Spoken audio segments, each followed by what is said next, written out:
ਦਰਸ਼ਕੋ break ਤੋਂ ਬਾਅਦ ਤੁਹਾਡਾ ਸਵਾਗਤ ਹੈ ਜੀ। ਰਾਜ ਸਾਹਿਬ, ਅਗਲੇ ਇਸ਼ੂ ਬਾਰੇ ਤੁਹਾਡਾ ਕੀ ਕਹਿਣਾ? ਦੇਖੋ, ਜਦੋਂ ਤੋਂ ਮੋਦੀ ਸਰਕਾਰ 2014 ਦੇ ਵਿੱਚ ਹੋਂਦ ਦੇ ਵਿੱਚ ਆਈ ਜੀ, ਬੇਸ਼ੱਕ ਬਾਦਲ ਨੇ ਪਹਿਲੇ ਦਿਨ ਤੋਂ ਹੀ ਪਿਛਲੇ 50 ਸਾਲ ਦਾ ਇਹਦਾ ਜਿਹੜਾ ਪੋਲੀਟੀਕਲ ਕਰੀਅਰ ਹੈ ਉਹ RSS ਦੇ ਨਾਲ ਸਾਂਝਦਾ ਹੀ ਰਿਹਾ, ਔਰ ਉਹ ਮੌਕੇ ਵੀ ਆਏ ਕਿ ਅਕਾਲੀ ਦਲ ਦੇ ਕੋਲ ਸੈਂਟਰ ਦੇ ਵਿੱਚ ਇੰਡੀਪੈਂਡੈਂਟ ਰੋਲ ਪਲੇ ਕਰਨ ਦਾ, ਔਰ ਐਮਰਜੈਂਸੀ ਦੇ ਕਿਉਂਕਿ ਮੋਰਚਾ ਲਾਇਆ ਸੀ, ਐਮਰਜੈਂਸੀ ਤੋਂ ਬਾਅਦ ਇੱਕ ਪਾਵਰ ਦੇ ਤੌਰ ਤੇ ਉੱਭਰੇ ਜੀ ਕਿ ਖੇਤਰੀ ਪਾਰਟੀਆਂ, ਰੀਜਨਲ ਪਾਰਟੀਆਂ ਨਾਲ ਮਿਲ ਕੇ ਇੱਕ ਤੀਸਰਾ ਫਰੰਟ ਜਿਹੜਾ ਕਿ ਇਹ ਹਿੰਦੂਤਵਾ ਦੀਆਂ A ਤੇ B ਟੀਮਾਂ ਦੇ ਬਰਾਬਰ ਜਿਹੜਾ ਕੋਈ ਰੋਲ ਹੋ ਸਕਦਾ। ਪਰ ਬਾਦਲ ਨੇ ਹਮੇਸ਼ਾ ਵਿਦਿਨ ਪਾਰਟੀ ਵੀ ਇਸ ਕਿਸਮ ਦੇ ਹਰ ਐਫਰਟ ਨੂੰ ਜਿਹੜਾ ਕਿ RSS ਨਾਲੋਂ ਤੋੜ ਵਿਛੋੜ ਕਰਨ ਦੀ ਲਾਈਨ ਸੀ ਉਸ ਨੂੰ ਨਕਾਰਿਆ, ਔਰ ਨਤੀਜੇ ਦੇ ਤੌਰ ਤੇ ਇਹਨੇ ਆਪਣੀ ਖਾਨਦਾਨੀ ਜਿਹੜੀ ਹੈ ਉਹ ਜਾਇਦਾਦ ਤਾਂ ਆਪਣੇ ਪੁੱਤਰ ਨੂੰ ਜਵਾਈ ਤੇ ਤੁਸੀਂ ਸਾਰਾ ਪੰਜਾਬ ਹੀ ਜਿਹੜਾ ਉਹ ਇਸ ਕੋੜਮੇ ਨੇ ਆਪਣੇ ਕੰਟਰੋਲ 'ਚ ਕਰ ਲਿਆ ਹੋਇਆ ਜੀ। ਪਰ ਜਿਹੜਾ 2014 ਦੇ ਵਿੱਚ ਮੋਦੀ ਦੇ ਆਉਣ ਦੇ ਨਾਲ ਜਿਹੜਾ ਇੱਕ ਫਿਨੋਮੀਨਾ ਸਾਹਮਣੇ ਆਇਆ, ਕਿਉਂਕਿ ਸਿੱਖਾਂ ਦੀ ਨਸਲਕੁਸ਼ੀ ਦਾ ਦੌਰ ਇੰਦਰਾ ਗਾਂਧੀ ਨੇ 80ਵਿਆਂ ਦੇ ਵਿੱਚ ਸ਼ੁਰੂ ਕੀਤਾ, 84 ਤੋਂ 94 95 ਤੱਕ ਇੱਕ ਪੂਰੀ ਨਸਲ ਮਾਰ ਮੁਕਾਈ। ਸਕਸੈਸਿਵ 10-12 ਗਵਰਨਮੈਂਟਸ ਬਣੀਆਂ ਜਿਨ੍ਹਾਂ ਦੇ ਵਿੱਚ ਉਹ ਪਾਲਿਸੀਜ਼ ਜਾਰੀ ਰਹੀਆਂ, ਉਹ ਭਾਵੇਂ VP ਸਿੰਘ ਸਿੱਖਾਂ ਦਾ ਦੋਸਤ ਕਹਾਣ ਵਾਲਾ ਜਾਂ ਚੰਦਰ ਸ਼ੇਖਰ ਸੀ ਜਾਂ ਈਵਨ ਮਨਮੋਹਨ ਸਿੰਘ ਵੀ ਰਿਹਾ, ਉਹੀ ਨੀਤੀਆਂ ਪੰਜਾਬ ਡਰੱਗਸ ਦੇ ਹਵਾਲੇ ਕੀਤਾ। ਪਰ ਜਿਹੜਾ ਇਹ ਪਾਰਟ ਜਿਹੜਾ ਪਹਿਲਾਂ ਕਦੇ ਅਸੀਂ 18th ਸੈਂਚਰੀ 'ਚ ਮੁਗਲ ਦੌਰ ਦੇਖਦੇ ਹਾਂ ਜਾਂ ਅੰਗਰੇਜ਼ਾਂ ਦੇ ਪੀਰੀਅਡ 'ਚ ਵੀ ਜਦੋਂ ਗੁਰਦੁਆਰਾ ਸੁਧਾਰ ਜਾਂ ਦੂਸਰੀਆਂ ਚੀਜ਼ਾਂ ਚੱਲਦੀਆਂ ਰਹੀਆਂ, ਗੁਰੂ ਗ੍ਰੰਥ ਸਾਹਿਬ ਦੀ ਬੇਅਦਬੀ ਦੀਆਂ ਘਟਨਾਵਾਂ ਕਦੇ ਵੀ ਇਸ ਪੈਮਾਨੇ ਦੇ ਉੱਤੇ, ਜਿਵੇਂ ਕਦੇ ਪੰਜਾਬੀ ਸੂਬਾ ਮੋਰਚਾ ਦੌਰਾਨ ਥੋੜ੍ਹੀ ਬਹੁਤ ਸ਼ਰਾਰਤ ਕਰਦੇ ਸੀ ਜਨਸੰਘੀ, ਕਦੇ ਜਿਵੇਂ ਦਰਬਾਰ ਸਾਹਿਬ ਦੇ ਸਰੋਵਰ 'ਚ ਕੋਈ ਸਿਗਰਟਾਂ ਦਾ ਡੱਬਾ ਸੁੱਟ ਦਿੱਤਾ ਜਾਂ ਕੋਈ ਹੋਰ, ਪਰ ਉਦੋਂ ਸਾਰਾ ਪੰਜਾਬ ਖਲੋ ਜਾਂਦਾ ਸੀ ਔਰ ਹਕੂਮਤ ਨੂੰ ਵਕਤ ਪੈ ਜਾਂਦਾ ਸੀ ਕਿ ਉਹਨਾਂ ਨੂੰ ਪਤਾ ਹੈ ਵੀ ਸਿੱਖ ਔਰ ਮੁਸਲਮਾਨ ਜਦੋਂ ਇਹ ਮਜ਼ਹਬੀ ਮੁੱਦਾ ਆਉਂਦਾ ਹੈ ਫਿਰ ਸਾਡੀਆਂ ਸੈਂਸਿਟੀਵਿਟੀਜ਼ ਜਿਹੜੀਆਂ ਨੇ ਉਹਨਾਂ ਦਾ ਹੋਰ ਕੋਈ ਮੈਚ ਨਹੀਂ ਹੈ।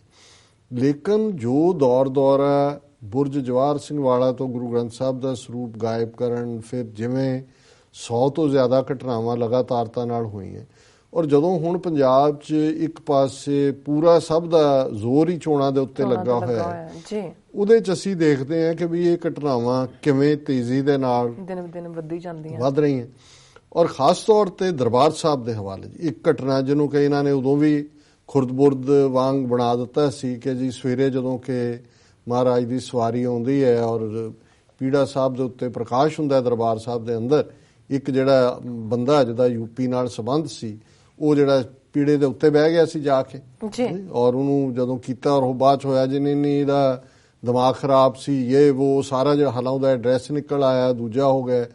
ਫਿਰ ਇੱਕ ਹੋਰ ਘਟਨਾ ਹੋਈ ਸੀ ਜਿਹਦੇ 'ਚ ਇਹ ਸੀ ਕਿ ਫੋਨ ਕਾਲ ਕਰਕੇ ਕਿਸੇ ਇਸਲਾਮਿਕ ਜਥੇਬੰਦੀ ਦਾ ਨਾਂ ਲੈ ਕੇ ਕਿਹਾ ਸੀ ਅਸੀਂ ਉਡਾ ਦਿਆਂਗੇ ਦਰਬਾਰ ਸਾਹਿਬ ਨੂੰ, ਉਹ ਵੀ ਇੱਕ UP ਦਾ ਹੀ ਬੰਦਾ ਨਿਕਲਿਆ। ਹੁਣ ਜਿਹੜੀ ਘਟਨਾ ਅੱਜ ਹੋਈ ਹੈ ਔਰ ਇਹਨੂੰ ਬੜਾ ਲਿਮਿਟਿਡ ਜਿਹਾ ਜਿਹੜਾ ਉਹ ਕਵਰ ਕੀਤਾ ਹੈ, ਟ੍ਰਿਬਿਊਨ ਨੇ ਵੀ ਖਬਰ ਤਾਂ ਦਿੱਤੀ ਹੈ। ਅੱਜ ਜਿਹੜੀ ਦਰਬਾਰ ਸਾਹਿਬ 'ਚ ਬੇਅਦਬੀ ਦੀ ਘਟਨਾ ਹੋਈ ਕਿ ਬਈ ਇੱਕ ਜਤਿੰਦਰ ਚੱਢਾ ਨਾਂ ਦਾ 36 ਸਾਲ ਦਾ ਬੰਦਾ ਜਿਹੜਾ ਕਿ ਦਿੱਲੀ ਨਾਲ ਜਿਹਦਾ ਸੰਬੰਧ ਹੈ, ਉਹ ਦਰਬਾਰ ਸਾਹਿਬ ਦੀਆਂ ਪਰਿਕਰਮਾ ਦੇ ਵਿੱਚ ਪਹਿਲਾਂ ਉੱਚੀ ਜਿਹੜਾ ਉਹ ਸੁਖਮਨੀ ਸਾਹਿਬ ਦਾ ਪਾਠ ਕਰ ਰਿਹਾ ਸੀ, ਔਰ ਇੱਕ ਸੇਵਾਦਾਰ ਜਦੋਂ ਉਹਦੇ ਨੇੜੇ ਆਇਆ, ਕਿਉਂਕਿ ਜਦੋਂ ਤੁਸੀਂ ਬਹੁਤ ਕਰਦੇ ਹੋ ਬਾਕੀ ਹੁੰਦਾ, ਤੇ ਉਹਨੂੰ ਪਾੜ ਕੇ ਜਿਹੜਾ ਗੁਟਕੇ ਨੂੰ ਔਰ ਦੂਜਾ ਉਹਨੇ ਸੁੱਟਿਆ, ਉਹਨਾਂ ਨੇ ਉਹਨੂੰ ਫੜ ਕੇ ਜਦੋਂ ਪੁਲਿਸ ਦੇ ਹਵਾਲੇ ਕੀਤਾ ਔਰ ਉਹਦੇ 'ਚ ਉਹਨੇ ਪੁਲਿਸ ਨੇ ਕਿਹਾ ਕਿ police commissioner Nageswara Rao said that the accused committed the heinous act under depression ਕਿ ਜੀ ਇਹਨੂੰ ਡਿਪਰੈਸ਼ਨ ਹੋ ਗਈ ਹੈ। He is not in a sound state of mind, ਵੀ ਤੂੰ ਕਿਹੜਾ ਮੈਡੀਕਲ ਐਗਜ਼ਾਮੀਨੇਸ਼ਨ ਕਰਾਇਆ ਹੈ ਜਾਂ ਕੀ ਹੈ ਕਿ ਉਹਦਾ ਦਿਮਾਗ ਠੀਕ ਨਹੀਂ। He is suffering from psoriasis skin disease, he is unmarried and a resident of Delhi. ਇਹ ਇਨਫੋਰਮੇਸ਼ਨ ਹੁਣ ਸੋਰੀਐਸਿਸ ਖੁਰਕ ਪਈ ਹੈ, ਇਹਦੇ ਨਾਲ ਕੀ ਸੰਬੰਧ ਹੈ ਇਸ ਦਾ? ਔਰ ਸੋ ਕਹਿਣ ਦਾ ਮਤਲਬ ਹੈ ਕਿ ਵੀ ਈਵਨ ਇਹ ਘਟਨਾਵਾਂ ਹੁਣ ਕਿਸੇ ਰਿਮੋਟ ਪਿੰਡ, ਔਰ ਇਸ ਤੋਂ ਪਹਿਲਾਂ ਇੱਕ ਹੋਰ ਗੁਰਦੁਆਰੇ ਨਾਲ ਸੰਬੰਧਿਤ ਘਟਨਾ ਜਿਹੜੀ 4-5 ਦਿਨ ਪਹਿਲਾਂ ਹੋਈ, ਜਿਹੜਾ ਭਗਤ ਰਵਿਦਾਸ ਜੀ ਨਾਲ ਸੰਬੰਧਿਤ ਗੁਰਦੁਆਰੇ ਦਾ ਅੰਦਰ ਹੈ ਕਿ ਉੱਥੇ, ਔਰ ਇਹ ਦੂਜੀ ਤੀਜੀ ਘਟਨਾ ਹੋ ਗਈ। ਪਹਿਲਾਂ ਵੀ ਇੱਕ ਥਾਂ ਤੇ ਬੱਚਿਆਂ ਰਾਹੀਂ ਗੁਰੂ ਗ੍ਰੰਥ ਸਾਹਿਬ ਦੀ ਬੇਅਦਬੀ ਕਰਵਾਈ ਗਈ। ਔਰ ਦਰਸ਼ਕ ਦੇਖ ਸਕਦੇ ਨੇ ਸਕਰੀਨ ਤੇ ਕਿ ਇਹ ਘਟਨਾ ਵੀ ਜਿਹੜਾ ਉਹਦੇ 'ਚ ਛੋਟੇ ਬੱਚੇ ਜਿਹੜੇ ਨੇ ਉਹ ਅੰਦਰ ਐਂਟਰ ਕਰਦੇ ਨੇ ਔਰ ਕਿਵੇਂ ਜਿਹੜਾ ਉਹ ਬੇਅਦਬੀ ਕਰ ਰਹੇ ਨੇ, ਉਹਨੂੰ ਪਾੜ ਰਹੇ ਨੇ। ਔਰ ਕੁਦਰਤੀ ਕਿਉਂਕਿ ਗੁਰਦੁਆਰੇ 'ਚ CCTV ਕੈਮਰੇ ਲੱਗੇ ਹੋਏ ਸੀ, ਉਹਦੇ ਥੱਲੇ ਉਹ ਕੰਪਲੀਟ ਜਿਹੜਾ ਉਹ ਸਾਹਮਣੇ ਆ ਜਾਂਦਾ। ਹੁਣ ਜਿਸ ਅੰਦਾਜ਼ 'ਚ ਬੱਚੇ ਜਿਵੇਂ ਉਹ ਕਰ ਰਹੇ ਨੇ, ਤੁਸੀਂ ਉਹਨੂੰ ਦੇਖ ਵੀ ਨਹੀਂ ਸਕਦੇ, ਤੁਸੀਂ ਵੀ ਬਿਫੋਰ ਪ੍ਰੋਗਰਾਮ ਜਿਹੜਾ ਅਸੀਂ ਉਹਦੇ ਤੇ ਜਿਹੜਾ ਆਪਣੀਆਂ ਅੱਖਾਂ ਨਹੀਂ ਕਰ ਸਕੇ। ਹੁਣ ਇਹ ਇਵੇਂ ਨਹੀਂ, ਜਦੋਂ ਬੱਚੇ ਕੋਈ ਕਿਸੇ ਪਲੇਫੁਲ ਮੂਡ 'ਚ ਪਹਿਲਾਂ ਤਾਂ ਪੂਰੇ ਜਿਸ ਅੰਦਾਜ਼ 'ਚ ਸਾਰਾ ਗਰੁੱਪ ਆਇਆ ਜੀ, ਹਾਲਾਂ ਛੋਟੇ ਛੋਟੇ ਬੱਚੇ ਨੇ, ਤੇ ਇਹ ਜ਼ਾਹਿਰ ਹੈ ਕਿ ਕੋਈ ਆਰਗੇਨਾਈਜ਼ਡ ਤਰੀਕੇ ਦੇ ਨਾਲ ਜਿਹੜਾ ਉਹਨਾਂ ਨੂੰ ਇਹ ਲੱਗਦਾ ਵੀ ਬੰਦਾ ਫੜਿਆ ਜਾਂਦਾ। ਜਦੋਂ ਤੁਸੀਂ ਬੇਅਦਬੀ ਕਰਕੇ ਤਕਲੀਫ ਹੀ ਦੇਣੀ ਹੈ, ਤੁਸੀਂ ਬੱਚਿਆਂ ਨੂੰ ਇਸਤੇਮਾਲ ਕਰ ਰਹੇ ਹੋ। ਉੱਥੇ ਵੀ ਬੱਚੇ ਇਸਤੇਮਾਲ ਕੀਤੇ ਨੇ। ਔਰ ਇਹ ਵੀ ਘਟਨਾ 'ਚ 3-4 ਦਿਨ ਪਹਿਲਾਂ ਦੀ ਘਟਨਾ ਹੈ। ਸਿੱਖ ਸਿਆਸਤ ਵਾਲਿਆਂ ਨੇ ਇਹਨੂੰ ਰਿਪੋਰਟ ਕੀਤਾ ਸੀ, ਹੋਰ ਕਿਸੇ ਨੇ ਨਹੀਂ। ਬਾਅਦ ਸਾਡੀ ਟੈਕਨੀਕਲ ਟੀਮ ਨੇ ਉਹਨੂੰ ਵੀਡੀਓ ਨੂੰ ਵੀ ਲਿਆਂਦਾ ਸਾਹਮਣੇ। ਔਰ ਇਹ ਜਿਹੜੀ ਅੱਜ ਦਰਬਾਰ ਸਾਹਿਬ ਦੇ ਵਿੱਚ ਘਟਨਾ ਹੋਈ ਹੈ, ਸੋ ਮੈਂ ਸਮਝਦਾ ਵੀ ਜਿਨ੍ਹਾਂ ਨੂੰ ਅੱਜ ਇਹ ਫਿਕਰ ਪਿਆ ਹੋਇਆ ਹੈ ਕਿ ਜੀ ਕਿਹਨੇ ਚੀਫ ਮਿਨਿਸਟਰ ਬਣਨਾ ਹੈ, ਕਿਹਨੇ ਨਹੀਂ ਬਣਨਾ, ਕਿਹਨੂੰ ਕੀ ਹੈ, ਉਹ ਇਹ ਅੰਦਾਜ਼ਾ ਲਾਓ ਕਿ ਵੀ ਸਾਡਾ ਕਿਸ ਹੱਦ ਤੱਕ ਅੱਜ ਸਾਡਾ ਇਸ਼ਟ ਉਸ ਧਰਤੀ ਤੇ ਬੇਅਦਬ ਹੋਰ ਦਰਬਾਰ ਸਾਹਿਬ ਦੇ ਅੰਦਰ ਦੇਖੋ, ਜਿੱਥੇ ਜੇ ਇਸ ਲੈਵਲ ਤੇ ਇਹਨਾਂ ਦਾ ਹੌਸਲਾ ਵਧਿਆ ਹੋਇਆ ਹੈ ਕਿ ਕਿਸ ਹੱਦ ਤੱਕ ਇਹ ਗਏ ਨੇ, ਤੇ ਅਸੀਂ ਇਹ ਸਮਝੀਏ ਕਿ ਜੀ ਸਿਸਟਮ ਚੋਂ ਸਾਡੇ ਲਈ ਆਹ ਨਿਕਲ ਆਏਗਾ, ਫਲਾਣਾ ਕੁਝ ਕਰ ਦੇਗਾ, ਢਿਮਕਾ ਕਰ ਦੇਗਾ। ਸੋ ਕੁੱਲ ਮਿਲਾ ਕੇ ਇਹ ਸਾਡੇ ਲਈ ਇੱਕ ਬੜੀ ਪੇਨਫੁਲ ਘਟਨਾ ਹੈ, ਪਰ ਇਹ ਲਗਾਤਾਰਤਾ ਨਾਲ ਵਾਪਰ ਰਹੀਆਂ ਘਟਨਾਵਾਂ ਨੇ। ਔਰ ਸਾਨੂੰ ਇਸ ਦਾ ਜਿਹੜਾ ਅਸੀਂ ਸਮਝਦੇ ਹਾਂ ਕਿ ਵੀ ਇਸ ਵੱਲ ਧਿਆਨ ਦਿਵਾਉਣਾ, ਕਿਉਂਕਿ ਮੀਡੀਆ ਹੁਣ ਅੱਜ ਕੱਲ੍ਹ ਚੋਣ ਬੁਖਾਰ ਇਸ ਕਿਸਮ ਦਾ ਹੈ ਕਿ ਇਹ ਖਬਰਾਂ ਜਿਹੜੀਆਂ ਨੇ ਆਲਮੋਸਟ ਕੋਈ ਬਹੁਤਾ ਇੰਟਰਸਟ ਵੀ ਨਹੀਂ ਪੈਦਾ ਕਰਦੀਆਂ, ਪਰ ਖਬਰਾਂ ਵੀ ਜਿਹੜੀਆਂ ਨੇ ਬੜੀਆਂ ਮਿਨੀਮਾਈਜ਼ ਕਰਕੇ ਪੁਲਿਸ ਕਿਵੇਂ ਉਹਨੂੰ ਕਵਰ ਅਪ ਕਰ ਰਹੀ ਹੈ। ਇਹ ਕਹਿ ਕੇ ਜੀ ਇਹਨੂੰ ਤਾਂ ਸੋਰੀਐਸਿਸ ਹੈ, ਇਹ ਤਾਂ ਖੁਰਕ ਪਈ ਹੈ ਇਹਨੂੰ, ਔਰ ਇਹ ਮੈਂਟਲੀ ਸਾਊਂਡ ਨਹੀਂ ਹੈਗਾ।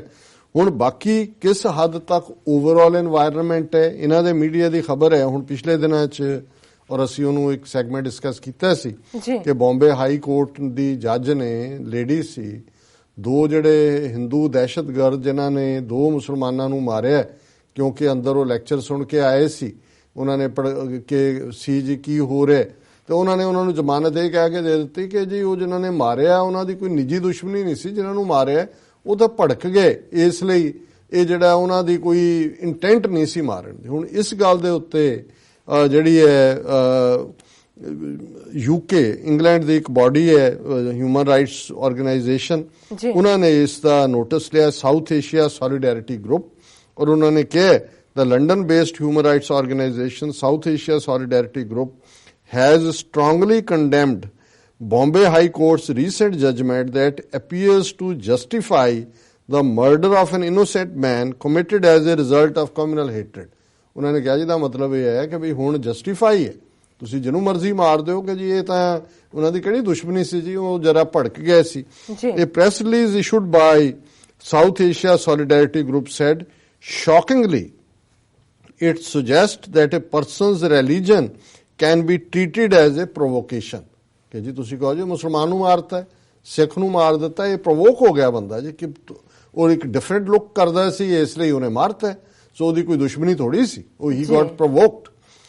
ਔਰ SASG spokesperson Mrs. Amit Wilson, a known writer and activist, said, there can be hardly any doubt that this judgment serves to exonerate the killers of an innocent young man, Mohsin Sadiq Sheikh. It also provides a legal precedent which Hindutva fanatics can use in the future to justify killing Muslims and other minorities with total impunity। ਉਹਨੇ ਕਿਹਾ ਜੀ ਇਹਦਾ ਮਤਲਬ ਇਹ ਹੈ ਕਿ ਹੁਣ ਉਹਨਾਂ ਨੂੰ ਲਾਇਸੈਂਸ ਮਿਲ ਗਿਆ ਕਿ ਵੀ ਧਰਮ ਦੇ ਵਖਰੇਵੇਂ ਤੇ ਮਾਰਿਆ ਜਾ ਸਕਦਾ, ਬੰਦਾ ਜ਼ਮਾਨਤ ਵੀ ਹੋ ਜਾਂਦੀ ਹੈ। ਉਹਨਾਂ ਨੇ ਕਿਹਾ ਫਿਊਚਰ 'ਚ ਮੁਸਲਮਾਨਾਂ ਔਰ ਦੂਜੀਆਂ ਘੱਟ ਗਿਣਤੀਆਂ ਨੂੰ ਮਾਰਨ ਲਈ ਇਹ ਰਸਤਾ ਉਹਨਾਂ ਦਾ ਖੁੱਲ ਗਿਆ। Mrs. Wilson also said, the institutions of the armed forces and the judiciary, which are expected to be impartial in a democracy, stand exposed। ਉਹਨਾਂ ਨੇ ਕਿਹਾ ਜੀ ਆਲਰੇਡੀ ਫੌਜ ਦੇ ਵਿੱਚ ਵੀ ਹਿੰਦੂਤਵਾ, ਜੁਡੀਸ਼ਰੀ ਦੇ ਵਿੱਚ ਵੀ Hindutva, the army's links with Hindutva terror and the fact that retired army officers are joining the Hindutva brigade is well known।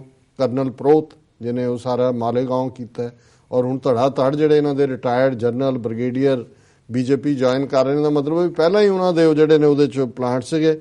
Now the Bombay high court's judgement has unmasked the reality that some of the courts too have been vitiated and corrupted by Hindutva ideology. ਕਹਿੰਦੇ ਜੀ ਹੁਣ ਤਾਂ ਅਦਾਲਤਾਂ ਵੀ ਜਿਹੜੀਆਂ ਨੇ ਉਹ Hindutva ideology ਦੇ ਨਾਲ ਪੂਰੀ ਤਰ੍ਹਾਂ ਉਹਨਾਂ ਨੂੰ ਕਰਪਟ ਕਰ ਦਿੱਤਾ ਹੈ। This is particularly shameful since the Modi government continues to boast that India is the world's largest democracy।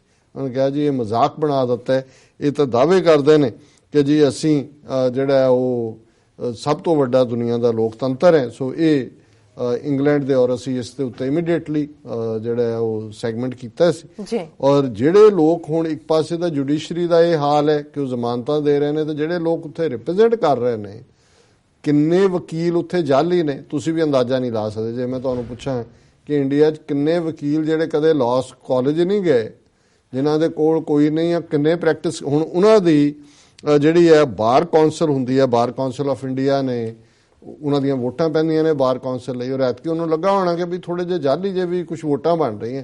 ਸੋ ਉਹਨਾਂ ਨੇ ਜਦੋਂ ਹੁਣ ਇਹ ਦੇਖਿਆ almost half of all Indian lawyers are fake, bar council of India claims. ਹੁਣ ਇਹ ਉਹਨਾਂ ਦੀ report ਹੈ ਬਾਰ ਕੌਂਸਲ ਦੀ ਕਿ ਲਗਭਗ ਅੱਧੇ ਵਕੀਲ ਜਿਹੜੇ ਨੇ ਭਾਰਤ ਦੇ ਵਿੱਚ ਉਹ ਜਾਲੀ ਨੇ, ਪ੍ਰੈਕਟਿਸ ਕਰ ਰਹੇ ਨੇ, ਲਾਅ ਜਾ ਰਹੇ ਨੇ, ਸਟੈਂਪ ਦੇ ਉੱਤੇ ਮੋਹਰ ਲਾ ਰਹੇ ਨੇ, ਜੱਜਾਂ ਸਾਹਮਣੇ ਜਾ ਰਹੇ ਨੇ, ਜ਼ਮਾਨਤਾਂ ਕਰਾ ਰਹੇ ਨੇ। The number of fake lawyers across the country may well touch the halfway mark if the Bar Council of India's 2-year-old verification drive is to be believed। ਉਹਨੇ 2 ਸਾਲ 'ਚ ਉਹਨਾਂ ਨੇ ਜਦੋਂ ਵੈਰੀਫਿਕੇਸ਼ਨ ਕੀਤੀ ਤਾਂ ਉਹਨਾਂ ਨੇ ਦੇਖਿਆ ਅੱਧੇ ਵਕੀਲ ਜਾਲੀ, ਕੋਈ ਡਿਗਰੀ, ਕੋਈ ਪੜ੍ਹਾਈ, ਕੋਈ ਬਾਰ ਕੌਂਸਲ, ਕੋਈ bar exam. Earlier this week, BCI chief Manan Kumar Mishra, ਉਹਨੇ ਕੋਈ ਸਿੰਘ ਨਹੀਂ ਹੈ, ਕੋਈ ਮੁਸਲਮਾਨ ਨਹੀਂ ਹੈ, ਉਹਨਾਂ ਦਾ ਹੀ ਹੈ, ਕੋਈ ਮਿਸ਼ਰਾ ਬ੍ਰਾਹਮਣ, announced before Chief Justice of India, J.S. Khair and other senior Supreme Court judges that its ongoing drive had already cut the number of genuine lawyers to 55% of those roaming court corridors across the country। ਉਹਨੇ ਕਿਹਾ ਜੀ ਜਿਹੜੇ ਇੱਥੇ ਕਾਲੇ ਕੋਟ ਪਾ ਕੇ ਅਦਾਲਤਾਂ 'ਚ ਵਕੀਲ ਬਣ ਕੇ ਘੁੰਮਦੇ ਨੇ ਉਹ ਉਹਨਾਂ ਦੀ ਗਿਣਤੀ ਜਿਹੜੀ ਅੱਧੇ ਜਾਲੀ ਤੇ ਉਹ ਅੱਧੇ ਆਲਮੋਸਟ ਜਿਹੜੇ ਨੇ ਉਹਨਾਂ ਨੇ the number of practising lawyers is about to come down to 55% after the completion of the verification process। This will certainly improve the quality of our legal profession। ਉਹ ਕਹਿੰਦੇ ਜੀ ਇਹਦੇ ਨਾਲ ਸਾਡੀ ਕੁਆਲਿਟੀ ਇੰਪਰੂਵ ਹੋਏਗੀ। ਅੱਧੇ ਜਿਹੜੇ ਜਾਲੀ ਆ ਹੁਣ ਅਸੀਂ ਪਛਾਣ ਰਹੇ ਹਾਂ ਵੀ ਕੌਣ ਨੇ। Mishra told a gathering of lawyers and judges at a function held to facilitate Chief Justice Khair, citing figures. Mishra said, as per the 2012 election statistics of BCI, we had almost 40 lakh voters, ਕਿਉਂਕਿ ਬਾਰ council ਦੇ ਵੀ vote ਬਣਦੇ ਨੇ ਕਿ 2012 ਚ 14 ਲੱਖ ਸਾਡੇ voter ਸੀ। But since the verification process has started, we have received only 6.5 lakh applications। 6.5 lakh ਰਹਿ ਗਏ। ਹੁਣ ਤੁਸੀਂ ਅੱਧੇ ਨਹੀਂ, ਅੱਧਿਓਂ ਵੀ ਜ਼ਿਆਦਾ, ਤਾਂ ਮਤਲਬ ਆਲਮੋਸਟ 8 ਲੱਖ ਵਕੀਲ ਜਾਲੀ ਹਿੰਦੁਸਤਾਨ ਦੀਆਂ ਅਦਾਲਤਾਂ ਦੇ ਵਿੱਚ। ਇਹਨਾਂ ਤੋਂ ਤੁਸੀਂ ਜਸਟਿਸ ਲੈ ਲਓ ਔਰ ਇਹ ਲੰਬੀ ਚੌੜੀ ਖਬਰ ਹੈ ਪੂਰੀ। ਉਹਨਾਂ ਨੇ ਜਸਟਿਸ ਖੈਰ ਨੇ ਵੀ ਕਿਹਾ ਕਿ ਜੀ ਲਾਇਰਸ ਜਿਹੜੇ ਨੇ ਇਹ ਤਾਂ ਹੋਪ ਨੇ ਸਾਰੀ ਸੁਸਾਇਟੀ ਦੀ, ਔਰ ਜੇ ਇਹ ਹਾਲ ਹੈ ਕਿ ਉਹਨਾਂ ਨੂੰ ਕਹਾਂ ਜੀ ਤੁਹਾਨੂੰ ਕਿਹੜਾ ਨਹੀਂ ਪਤਾ, ਲੇਕਿਨ ਕੁੱਲ ਮਿਲਾ ਕੇ ਇਹ ਭਾਰਤ ਦੇਸ਼ ਦਾ ਹੁਣ ਤੁਸੀਂ ਦੇਖ ਲਓ ਜਿਹਦੇ ਨਾਲ ਅਸੀਂ ਟੰਗੇ ਹੋਏ ਹਾਂ ਕਿ ਜੀ ਭਾਰਤ ਮਹਾਨ ਦੇਸ਼, ਸਾਡੀ ਜਨਮ ਭੂਮੀ। ਹਾਂ ਜਾਲੀ ਵਕੀਲ 50% ਅੱਧੇ। ਹੁਣ ਤੁਸੀਂ ਜਾ ਕੇ ਦੇਖੋ, ਕਹੋ ਜੀ ਆਪਣਾ ਸਰਟੀਫਿਕੇਟ ਸਭ ਤੋਂ ਵਧੀਆ ਉਹਨੇ ਮੜਾ ਕੇ ਰੱਖਿਆ ਹੋਣਾ ਉੱਤੇ ਕਮਰੇ 'ਚ ਲਾਇਆ ਹੋਣਾ ਜੀ। ਵਾਓ ਡਾਕਟਰ ਸਾਹਿਬ, ਇੱਥੇ ਲੈਣੇ ਆ ਬ੍ਰੇਕ। ਵਿਊਅਰਸ ਤੁਸੀਂ ਇਸ ਤਰ੍ਹਾਂ ਬਣੇ ਰਹਿਣਾ, ਮਿਲਦੇ ਆ ਆਫਟਰ ਦਿਸ ਸ਼ਾਰਟ ਬ੍ਰੇਕ।